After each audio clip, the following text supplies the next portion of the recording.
Hey, seminary students, surprise, it's me. You thought you were rid of me, but I'm back. I thought it would be easier if we talk about the Book of Omni this way, because the Book of Omni covers a lot. We're going to look at a Book of Mormon storyline. So go way, way back in your mind to Jerusalem. When you see these little castles, it's going to be a kingdom. Jerusalem, that's where Lehi's family was. And 600 BC, they left Jerusalem. 8 years in the wilderness. Ishmael dies here. They cross the ocean. They get to the promised land. We're going really fast now. This little tombstone is for Lehi. And if you remember, after Lehi died, things got really bad and they had to separate. The Nephites went up here and formed their own little kingdom, called it the land of Nephi. Nephi is a king, and the subsequent kings were named first Nephi, second Nephi. The prophets here I have in their little tombstones. We've got Nephi, Jacob, Enos, which we just did, and Jerem. Now we're starting with Omni. Omni, it's a tiny book, but it covers 193 years.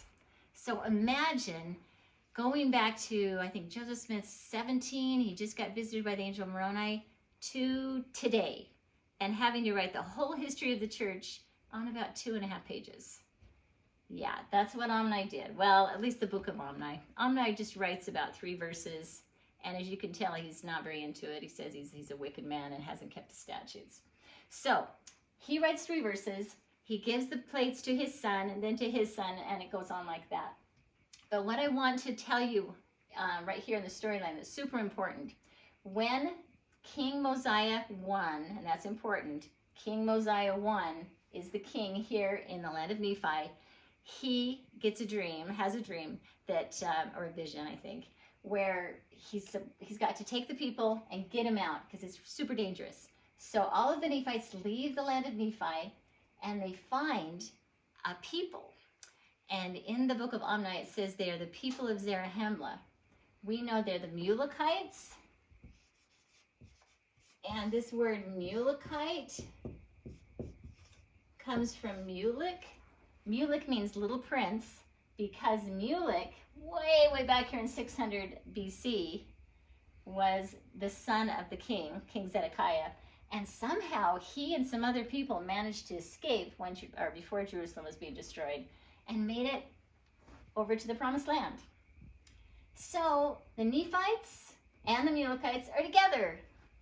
Pretty big surprise. It was kind of cool. There are 2 problems though with the Mulekites. They didn't have any records. So they lost their language, and then they lost their religion. They didn't know the law of Moses. They weren't able to keep it.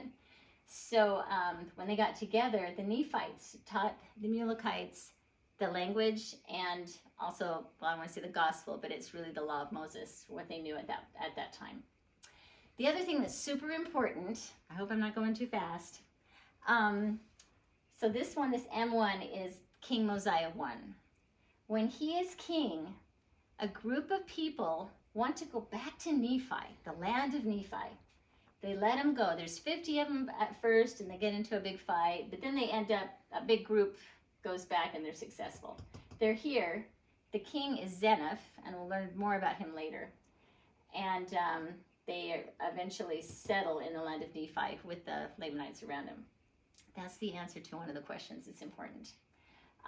Later, much later, when our second King Mosiah is the king of Zarahemla, then they are able to escape from the land of Nephi.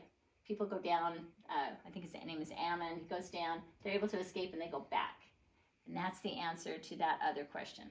The first one is King Mosiah 1, and then King Mosiah 2.